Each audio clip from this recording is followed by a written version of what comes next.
Assalamualaikum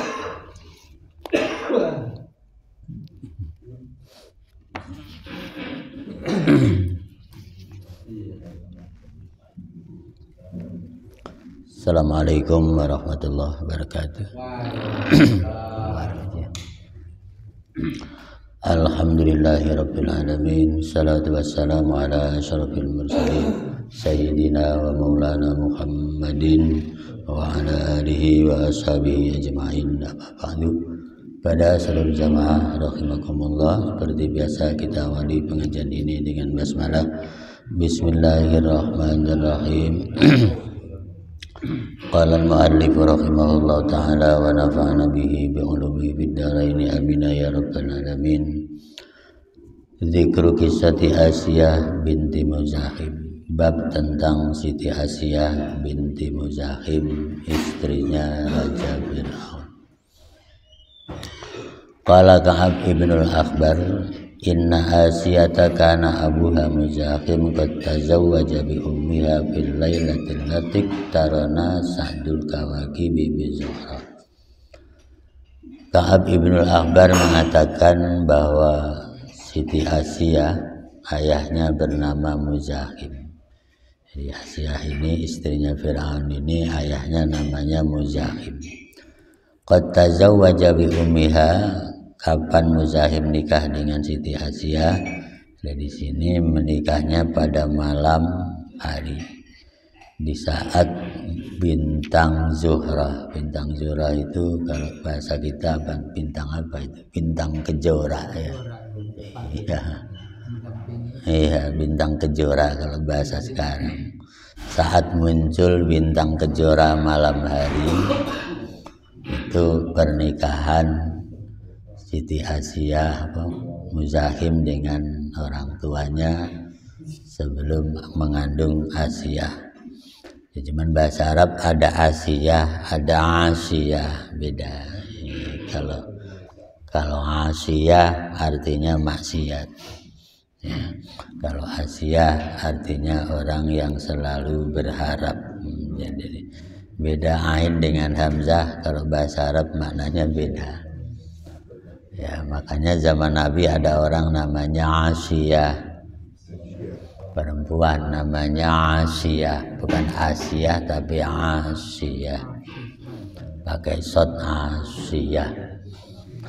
Kemudian ditanya sama Rasul, namamu siapa Ning? Dia jawab Asiyah. Nabi nggak mau nirukan karena Asiyah itu maknanya jelekan. Siapa Neng? Asiyah. Siapa? Asiyah. 3 kali jawabannya Asiyah. Nabi nggak mau menirukan. Lalu keempatnya, namamu bukan Asiyah, namamu Muti'ah. Nabi bilang, enggak Rasul, nama saya Asiyah bukan Muti'ah. Wong bapak saya ngasih namanya Asiyah, masa Rasul bilang Muti'ah? Itu maksudnya apa? Rasul itu kalau lihat nama jelek langsung dipindah, diganti. Jadi Asiyah itu perempuan tukang maksiat. Nabi nggak suka kan, masuk perempuan namanya tukang maksiat. Nabi nggak menirukan kata-kata itu. Kalau Nabi nyebut nanti seolah-olah Nabi mendoakan dan setuju kan. Ya, Nabi diam aja. Yang keempat Nabi bilang namamu Muti'ah. Muti'ah sebaliknya, Asiyah orang yang suka maksiat, bangkang perintah maksiat itu. Kalau Muti'ah wanita yang taat, bukan tukang bangkang.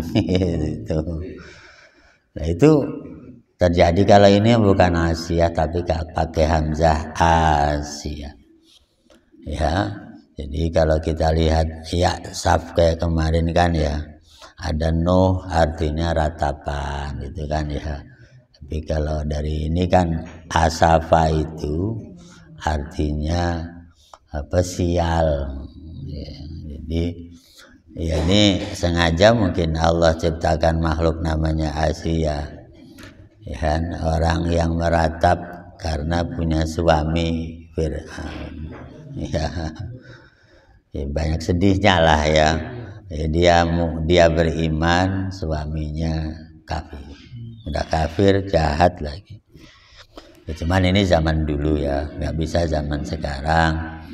Kalau syariat zaman itu, zaman Nabi Musa, orang nikah itu suami istri beda agama sah, gitu ya. Tapi kalau sekarang beda agama nggak sah, gitu kan ya. Jadi syariatnya zamannya beda. Nah ini Asiyah orang tuanya namanya Muzahim. Kalau Fir'aun kemarin nama aslinya kan Walid, bapaknya namanya Mus'ab. Itu kan, lah Mus'ab itu kan kemarin sama udah 170 tahun umurnya nggak punya anak. Lalu lihat ada sapi punya anak, dia iri gitu kan kemarin itu. Ya, itu sejarah Fir'aun. Kalau ini enggak. Ini cerita istrinya Asiyah binti Muzahim. Lahirnya nikah di waktu malam saat bintang kejora muncul. Fahamalat Muzahim bi Asiyah. Berikutnya sudah nikah, maka hamillah istrinya Muzahim, yaitu kemudian lahir bernama Asiyah. Tapi ini kan masih hamil. Faro'a Muzahim fi manamihi. Ketika sedang hamil istrinya, Muzahim ngimpi. Mimpinya gimana? Ka'anna sajaratan khadra kharaja min dhahrihi. Yang ngimpi sepertinya ada pohon yang subur hijau keluar dari punggungnya Bapak Muzahim ini. Jadi bapaknya dulu sebelum Asiyah itu dikandung, sedang dikandung, ngimpi, bapaknya ngimpi ada pohon hijau subur keluar dari punggung bapaknya bernama Muzahim. Wa idzan bi ghurabin qadin qadda 'alaiha. Ya, kemudian tiba-tiba ada burung gagak turun hinggap di pohon yang hijau yang muncul dari punggungnya Bapak Muzahim itu dalam mimpiannya. Waqala ana sahibu hadhihi syajarah. Ya, kemudian ya bilang, akulah, kata burung gagak tadi, akulah yang punya pohon hijau ini, pohon subur ini. Jadi burung gagak itu hinggap ke situ, jadi ada muncul dari sini pohon hijau, ada burung gagak hinggap di pohon hijau yang muncul dari punggung itu sambil ngomong, aku yang punya pohon ini, kata burung gagak. Ya, dalam impian itu fantaba, maka dia pun kaget bangun dari tidurnya si Muzahim tadi itu. Wa qasadalika, ia ceritakan impian itu ala ba'di sulaha ilmu abirin, kepada tukang-tukang penebak mimpi yang soleh-soleh. Jadi nyatanya ada orang mengungkap takbir mimpi itu, orang soleh juga ada. Ini takbir mimpi yang diungkap oleh orang-orang ahli mengungkap impian yang baik-baik. Faqala, kata sebagian penebak mimpi baik itu mengatakan, turzaku jariyatan hasna. Kamu Muzahim berarti akan dikasih rizki perempuan, anak perempuan yang cantik sekali, sodikotan dan jujur sekali. Jadi kata yang ngebak, berarti Muzahim, impianmu tadi ada pohon muncul dari punggungmu, datang burung gagak hinggap di situ ngomong, ini pohon saya. Ya, lah kemudian dia bangun, begitu bangun dia nanya kepada orang yang bisa nebak mimpi dari golongan orang soleh. Lalu dijawab, kamu berarti mau punya anak perempuan cantik, jujur. Ya, muti'ah tadi. Wa takunu inda rajulin kafirin. Ya, tapi anakmu yang cantik itu, yang jujur, nanti besarnya akan ada di bawah tangan seorang suami yang kafir. Ya, wa turzaku syahadah, sementara anakmu akan dikasih syahadat alias beriman. Ya, jadi suaminya kafir tapi anakmu tetap muslim.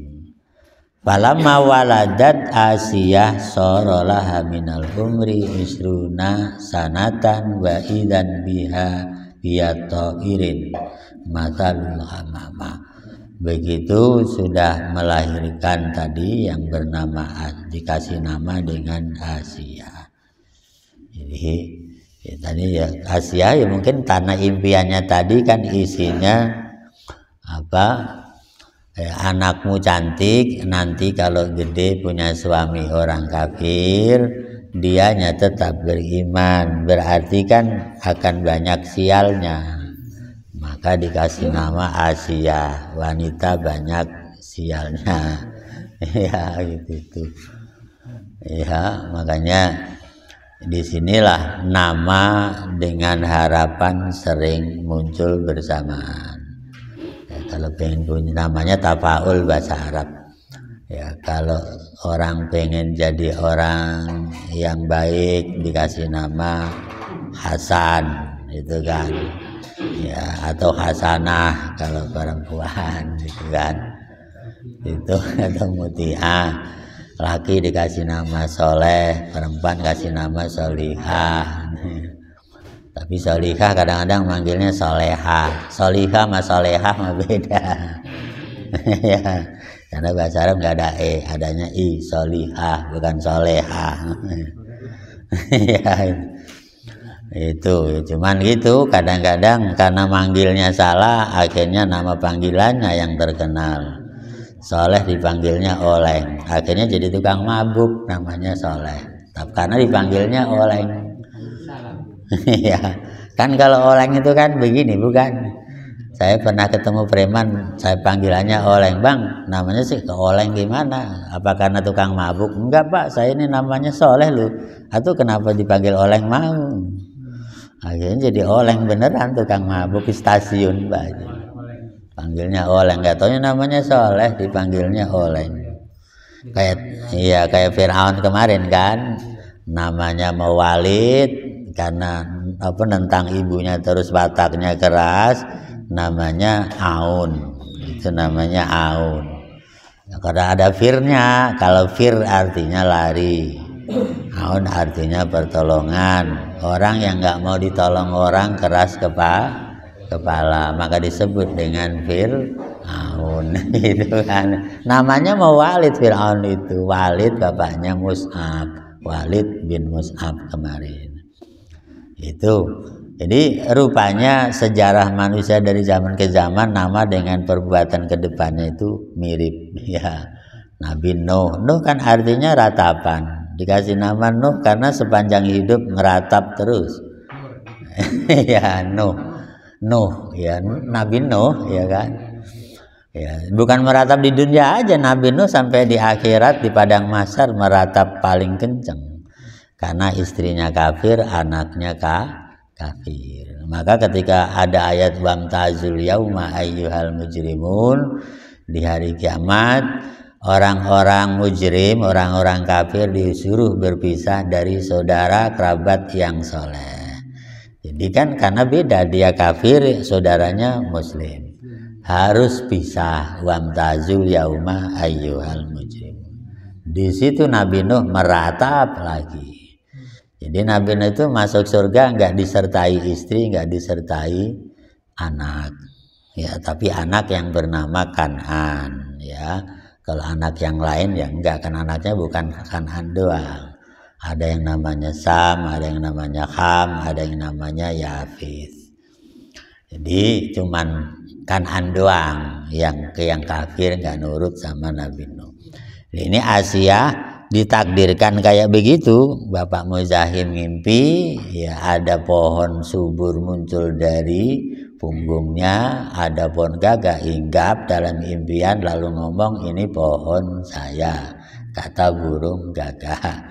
Itu artinya ada makhluk yang mestinya nggak bisa bicara, bisa bicara. Burung gagah kan nggak bisa ngomong kalau sama manusia, nyatanya bisa ngomong. Itu apakah burung gagak punya mukjizat? Yang enggak lah, itu kehendak Allah, itu kan.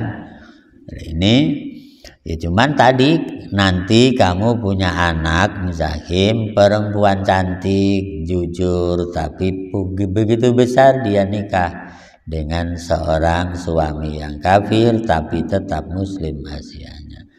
Ya, begitu Asiyah lahir min ulaha minal umri isruna sanah, umurnya 20 tahun. Wa idzan hiya bitairin mithlil hamama. Ya, umur 20 tahun Asiyah tiba-tiba dia ketemu burung seperti burung dara. Jadi burung mirip burung dara. Wa fi famihi durratun, yang burung mirip burung dara itu di mulutnya ada mutiara. Jadi pas dia umur 20 tahun didatangi burung mirip burung dara yang di paruhnya itu megang mutiara, matok mutiara begini. Faroma biha fi hijri Asiyah. Mutiara yang di mulut burung mirip burung dara itu, yang di paruhnya itu ternyata ditaruh di pangkuan Asiyah pada saat umur 20 tahun. Berarti udah gadis ya, 20 tahun. Waqala ya Asiyatu khudhi. Burung itu ngomong lagi, Asiyah ambil mutiara ini. Ya, simpan baik-baik. Itu fa'idan akhdarat fahuwa awanu tazwijika. Begitu dipegang baik-baik mutiara yang dari burung mirip burung dara tadi itu di pangkuannya, dipegang sama dia. Begitu dipegang berubah menjadi warnanya hijau. Ya, dipegang ilal berubah jadi hijau. Ya, fahuwa awanu tazwijiki. Ya, itu menandakan Asiyah sudah saatnya kamu menikah. Gitu. Jadi mutiara berubah hijau artinya waktunya Asiyah menikah umur 20 tahun. Wa idzan ihmarat fahuwa waktu syahadah. Ya, begitu habis sebentar jadi hijau dibilangin oleh mutiara yang ngomong kan ya, ini waktunya kamu menikah sebenarnya Asiyah. Maka dia berubah jadi hijau. Wa idzan ihmarat, setelah itu berubah lagi jadi merah mutiara itu. Fahuwa waktu syahadah, berarti sekarang waktunya kamu baca syahadat asyhadu alla ilaha illallah wa anna Musa rasulullah. Ya kan zaman Nabi Musa kan. Jadi megang mutiara, kata burung tadi itu dikasih, ambil Asiyah, simpen. Ya, begitu disimpan tiba-tiba berubah jadi hijau, lalu bilang itu mutiaranya, ini waktu kamu nikah. Dipegang lagi, berubah lagi jadi merah, waktunya kamu baca syahadat. Jadi kalau dulu ternyata Asiyah itu baca syahadatnya umur 20 tahun. Ya, maksudnya apa? Mungkin balik zaman Nabi Musa itu umurnya 20 tahun. Itu. Yang kedua isyaratnya orang nikah itu sebelumnya suruh syahadat dulu. Itu loh. Ini syahadat dulu, dia umur 20 tahun baca syahadat. Artinya masuk Islam. Ya, zaman dulu ya, kalau sekarang kan sama, sekarang juga orang nikah kan paling muda 18 tahun yang undang-undang baru. Sekarang 18 atau 19 yang baru. Kemarin kan boleh yang umur 16. Sekarang dinaikkan lagi. Iya. Cuman ada undang-undang pemerintah ribut itu kan. Iya, pemberian spiral gratis kepada anak usia pendidikan dan kuliah kan ngawur ya. 18 sampai 24 itu yang ramai di DPR, mau dibahas peraturan Menteri Kesehatan. Ya kalau dikasih alat kontrasepsi dari usia sekolah nanti ngawur, malah menimbulkan seks bebas bagi anak sekolah nantinya. Akhirnya klarifikasi maksudnya bukan anak sekolah, seusia sekolah. Artinya ya kata benar apa enggak, seusia sekolah, umur SMP, SMA sampai kuliah. Kalau dia misalnya sambil sekolah di SMP dia punya suami, namanya hamil muda, dan itu berbahaya. Maka sebelum dewasa alias sebelum umur 20 ke atas jangan hamil dulu, dikasih itu, maksudnya gitu. Tapi kan bahasanya tadi salah, anak usia pendidikan dikasih alat kontrasepsi lah, ngawur bahasanya. Harusnya nukik aja sih ya, usia hamil muda kasih alat itu, nikahnya mau udah sambil sekolah gitu. Ini cerita Asia juga sama, masuk baca syahadat umur 20 tahun. Ini tapi tandanya kenapa pakai mutiara yang dikasihkan sama burung mirip burung dara itu akhirnya di sini begitu dia baca syahadat, falamma waladat Asia sora minal umri isruna sanatan. Ya, kemudian di sini sumatara ta'ir fa akhadzatil khirzah wa robatatha ala adudiha. Kemudian burung yang tadi itu pun terbang. Habis ngomong tadi terbang. Iya, bukan burung yang mirip burung dara. Ini mah burung yang mirip dara bawa mutiara, ini bukan yang tadi, bukan. Ini burung mirip burung dara yang tadi ngasih mutiara itu. Dia pun terbang, kemudian Asia mengambil mutiara itu, warobatotha, kemudian ia ikat ala adudiha, di sepir tangannya. Ya, apa itu sepir? Adud itu sepir. Ini sepir. Ya, kalau bahasa kita nyebutnya bahu ya, bahu. Ini bahu ya. Iya, di tangan kita kan ada bahunya. Ya, itu diikat di situ sama Asia, mutiara yang tadi itu. Jadi itu sebagai tanda maksudnya kali ya. Kalau zaman dulu pakai mutiara diikatnya ke bahu. Kalau sekarang nggak ada orang pakai mutiara diikat ke bahu ya. Yang ada di gelang sini ya. Nah, ini mah di bahunya. Ya, diikat di bahunya. Itu wa akhadzat fil ibadati. Ya, setelah diikat di bahu tadi dia udah syahadat, lalu dia pun akhadzat fil ibadati wastahara amruha bil khair. Dia pun rajin beribadah. Setelah syahadat dia rajin beribadah sampai terkenal wanita paling terbaik pada zaman itu. Wanita paling ahli ibadah dan terbaik.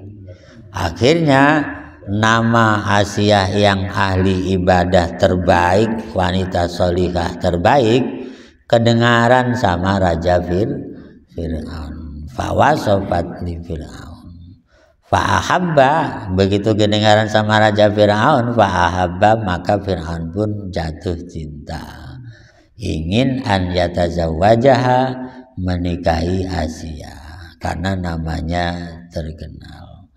Jadi kalau kita lihat di sini, wanita yang salihah, ahli ibadah biasanya cepat terkenal.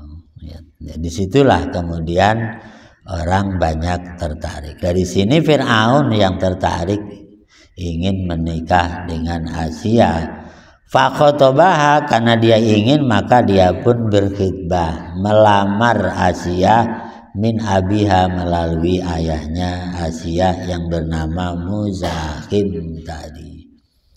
Fagtama abuha, begitu Fir'aun melamar Asia, bapaknya menjadi sedih. Lidzalika, karena lamaran Fir'aun itu. Jadi sedih, sebenarnya nggak mau anaknya dilamar oleh Fir'aun. Itulah di sini memang tantangan berat ya. Zaman sekarang juga begini, ini berat banget. Punya anak perempuan salihah, ada yang lamar agamanya beda, ini kan repot kan ya. tetapi dia raja penguasa kuat. Nah, gimana? Segala-galanya punya tapi akidahnya beda. Itu kan tetap jadi problem manusia dari zaman ke zaman. Sehingga ada yang disebut murtad karena nikah. Itu. Lah bapaknya sedih karena anaknya bukan orang kafir, orang yang ahli ibadah. Waqala, kemudian karena dia sebenarnya nolak Muzahim, dia mengatakan inna bnati saghiratun.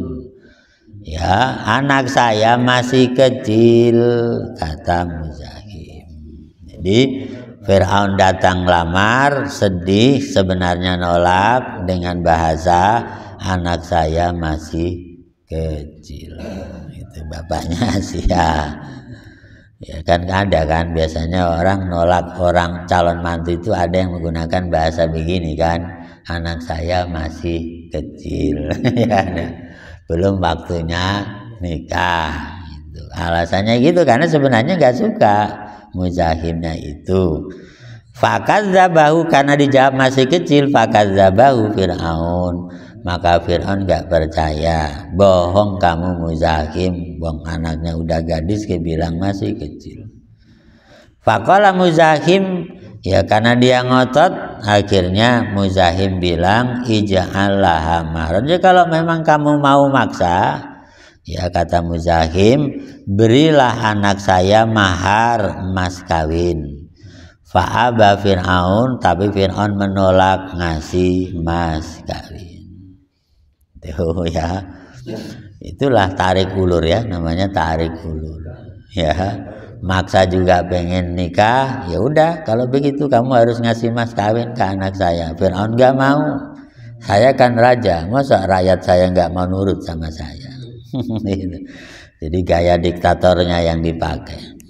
Fatalat tofu bi Fir'aun, akhirnya rakyat pasukan Fir'aun ngadem-ngademi Fir'aun ila ansar arsala ilaiha khul'atan wa mahron. Fir'aun udah sih ikuti aja, kamu yang mau pengen punya istri cantik disuruh ngasih mas kawin nggak mau. Kata orang-orang menterinya ngomong, udah Fir'aun kasih aja sih, nanti lewat kami juga nggak apa-apa, kirimin aja mas kawinnya. Ya berupa khul'atan, kalung, wa mahron, dan mas kawin yang lain. Fa'abad, ya tetapi begitu dikirimin mas kawin, dikasih mas kawin, abad. Asia menolak mas kawin itu. Ya. Fatalat tofu biha, akhirnya mereka masyarakat juga ngadem-ngademi Asia, udah sih diterima aja mas kawinnya. Kenapa? Li ajli mudarati Fir'aun, agar Fir'aun gak semakin beringas gitu itu. Ya kan namanya orang kuat ditolak kan nanti jadi apa? Jadi masalah. Ya kalau bahasa orang marah kan cinta ditolak senjata yang lompat gitu kan. itu kan ada bahasa begitu. Nah, itu waqalulaha anti ala diniki wa huwa ala dini. Kemudian masyarakat sekitar Asia bilang, udah si Asia, ya sekarang gini kamu tetap Islam walaupun suamimu tetap kafir, agamanya bukan Islam. Jadi kami titik kompromi, agama berbeda, hidup berdua, agama berbeda. Itu. Ya sekarang juga banyak orang begini kan ya. Iya kan, hidup serumah agamanya beda-beda. Dan nyatanya zaman Fir'aun sudah. Itu wa kana qadim qad amharoha asyara ta'ala fi auqiyah minaz zahab. Berapa sih mas kawin yang diberikan oleh Fir'aun kepada Asia? Banyak ini Pak Haji, ternyata 10.000 bejana berupa emas. Jadi wadah 10.000 emas semua. Malam. Wadah macam-macam wadah semuanya emas sampai berjumlah 10.000. Ya karena namanya juga raja. Memang dari dulu kan negara Arab itu emas itu perlu kaya-kaya. Ya kayak Irak segala kan gerbangnya aja emas kan. Ya, wa mithluha minal fiddah. Ya, sama dengan itu 10.000 lagi bejana dari perak. Ditambah babana laha kubbatan azimatan, dibangunkan yang pas kawinnya dikasih kubah bangunan megah yang besar. Ya dikasih istana lah mungkin ya. Walaha jawari, yang istana megah itu dikelilingi oleh para punokawan yang banyak. Apa punokawan? Pelayan ya yang melayani di ya punokawan namanya apa itu pelayan ya. Itu wa amara bidzabhil baqar wal ghanam, sekaligus diadakan pesta memotong sapi dan kambing dalam jumlah yang banyak. Itu jadi walah mahal, berarti ngasihnya nggak main-main ya mas kawinnya. Falamma sarat inda Fir'aun dakhala alaiha, setelah sudah nikah pesta memotong sapi memotong kambing besar-besaran, maka jadilah Asiyah istrinya Fir'aun. Ya karena jadi pengantin baru, dakhala alaiha wa hamma biha. Asiyah diajak masuk kamar, diajak berkumpul bersama. Tapi falam yakdir ala dzalika, Fir'aun tidak berdaya menghadapi Asiyah. Itu wa kana hadza haluhu ma'aha, dan begini keadaan seterusnya dengan Asiyah sampai akhir dia hancur itu. Ya faradiya bin nadari minha faqat, maka Fir'aun hanya puas bisa memandangi istrinya yang cantik saja, tapi tidak pernah bisa bergaul dengan Asiyah. Yang makanya akhirnya nggak punya anak. Jadi ya emang nggak punya anak. Ya karena tadi ya agama beda. Kalau dulu kan boleh nikah lain agama, tapi ternyata Allah nggak mengizinkan menggauli istrinya. Jadi begitu dekat dengan istrinya, Fir'aunnya lemes, ambruk. Begitu deketin istri lemes, ambruk. Seumur hidup begitu aja. Tapi kalau dipandang enggak. Jadi seumur hidup cuma mandang istri cantik, diajak bergaul lemes Fir'aunnya. Itu mungkin orang muslim nggak boleh digauli sama orang kafir oleh Allah, dengan bukti kalau dulu kan Allah langsung kasih tanda ya kan, lemes ya kan, ambruk. Deket istri ambruk, dilihat mundur kelihatan nggak sehat lagi, deket lagi ambruk lagi. Itu seumur hidup Fir'aun. Rasain kata Pak Agus. Ya lo itu sejarahnya kayak begitu, Allah nggak ridho ya kan. Begitu seumur hidup. Makanya wajar kalau kemudian mungut anak Nabi Musa waktu itu, karena dia tidak punya anak. Kenapa nggak punya anak? Ya tadi itu dekat istri langsung lemes. Tapi kalau mundur dia enggak. Jadi cuman bisa mandangin istrinya cantik, tapi nggak bisa berkat tadi itu. Itu Fir'aun seumur hidup. Jadi ya itulah. Ya tapi kan lumayan udah dapat tadi itu bejana 10.000 emas, udah kaya. Ya, tapi nggak bisa digauli ya. Jadi mirip kayak yang kemarin kan, Raja Namrud jatuh cinta dengan istrinya Nabi Ibrahim, Siti Sarah. Ya kan, begitu dekat langsung tangannya lumpuh. Kan kalau kemarin Sarah kan begitu, Namrud dekat lumpuh, tangannya ini langsung lumpuh, kakinya juga lumpuh, ambruk. Ya kan? Ya begitu terus sampai lama-lama ambruk terus, ya Namrud tadi. Akhirnya nyerah dia, nggak akan mengganggu Sarah istrinya Nabi Ibrahim. Kalau ini enggak. Kalau ini Fir'aun mau menggali istrinya nggak bisa. Tapi kalau nggak digauli cuma dilihat nggak apa-apa. Ya. Ya. Itu sejarahnya kayak begitu. Jadi kalau zaman dulu Allah itu ngasih tahu bukan cerita halal haram kan, karena tadi kan boleh nikah orang yang lain agama kan, diperbolehkan sama Allah. Tapi kalau agamanya beda ternyata nggak bisa bersetubuh, Allah nggak mengizinkan, dibikin lemes aja. Jadi nggak dibilangin haram, cuman dibikin lemes ya. Iya kan? Kalau sekarang kan dibilangin haram gitu kan. Kalau dulu dibilangin jangan, nggak boleh. Ya tapi nggak bolehnya dengan sikap nyata. Makanya hukum itu kalau masih di teksnya belum dihargai, tapi kalau udah sampai ke sikap nyata baru dihargai. Kan gitu kan. Kalau orang dibilangin haram doang kan kadang-kadang masih nggak mempan. Tapi gitu ditabrak dia parah baru dia merasa oh iya bener gitu kan. Namanya ada bukti kan ya Pak. Kalau orang Arab nyebutkan lisanul hal afsahu min lisanil maqal.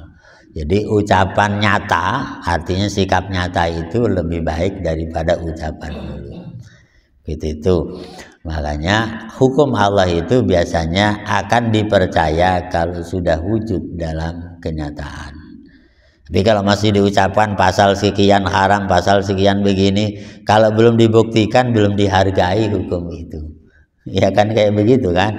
Sama pengadilan di dunia juga sama. Kalau orang masih ngitung pasal sekian belum dihukum-hukum, ya belum apa-apa. Ya kan. Orang nyatanya yang dijatuhi hukuman mati masih kabur-kaburan, belum masuk penjara. Ya kan gitu itu. Ya itu ya kayak begitu. Lah ini kalau Allah mah enggak, zaman dulu orang karena orang masih kurang, aturan agama masih longgar, nikah lain agama boleh. Ya cuman tadi kalau sebuah urusannya dengan menggauli istri menimbulkan anak cucu harus yang steril dari percampuran agama. Karena kalau pernikahan enggak steril, mencampuri tidak steril agamanya beda, nanti berakibat ke anak cucu juga berbeda-beda. Ya kan, kalau anak cucu berbeda agama, otomatis warisannya juga amburadul. Ya kan, kalau yang meninggal anaknya Kristen, maka nggak dapat warisan karena bapaknya Muslim. Atau sebaliknya, kalau bapaknya Kristen misalnya anaknya Muslim, juga nggak dapat warisan dalam agama Kristen. Jadi gara-gara menggauli istri itulah yang menimbulkan akibat hukum ke depannya. Itu kan ya Pak Haji ya.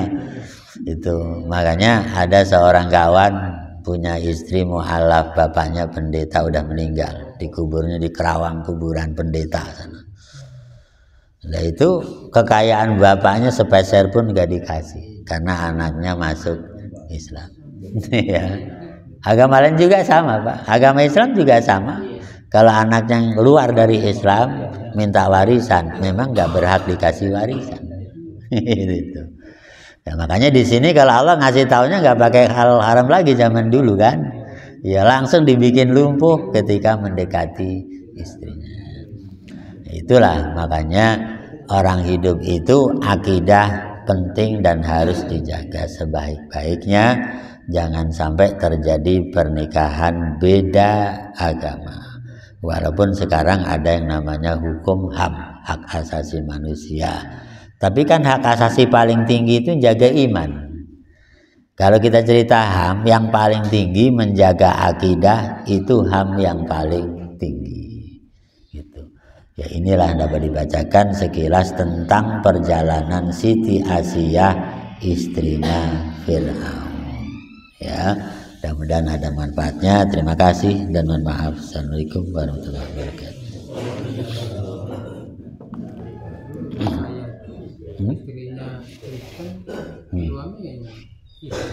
Begitu. Anaknya jadi tak berani.